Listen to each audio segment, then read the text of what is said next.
રામ રામ સીતારામ મિત્રો, આજે છે હોળી અને અમારા ગામમાં અત્યારે હોળી પ્રગટાવવાની જોરદાર તૈયારી ચાલી રહી છે। તો ચાલો જોઈએ અમારા ગામની હોળી કેવી હોય છે। અને બીજી બાજુ તો જુઓ, આપણા ભાઈઓડાઓ અત્યારથી જ ફોર્મમાં આવી ગયા છે। આ લોકોની મસ્તી તો જુઓ।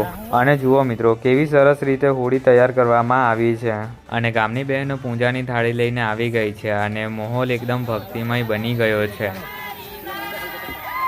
અને આ આખરે હોળી પ્રગટાવવામાં આવી અને હોલિકાનું દહન થઈ ગયું। ચારે બાજુ હોળીના નાદ સંભળાઈ રહ્યા છે અને બધા હોળીની પ્રદક્ષિણા કરી રહ્યા છે અને શ્રીફળ અને હોળીના આશીર્વાદ લઈ રહ્યા છે। હોળીની આ ગરમી અને લોકોની શ્રદ્ધા ખરેખર જોવા જેવી છે। હોળી હોય એટલે ખજૂર, ધાણી અને દાળિયા તો હોય જ। અમે તો ફૂલ મોજ કરી રહ્યા છીએ। તમે હોળી કેવી રીતે મનાવી એ કોમેન્ટ બોક્સમાં જરૂરથી જણાવજો। બધાને મારા તરફથી હોળીની ખૂબ ખૂબ શુભેચ્છાઓ। વિડીયો ગમ્યો હોય તો લાઈક કરી દેજો, શેર કરી દેજો અને ફોલો કરવાનું ભૂલતા નહીં। આવજો। Thank you so much for watching. Bye bye.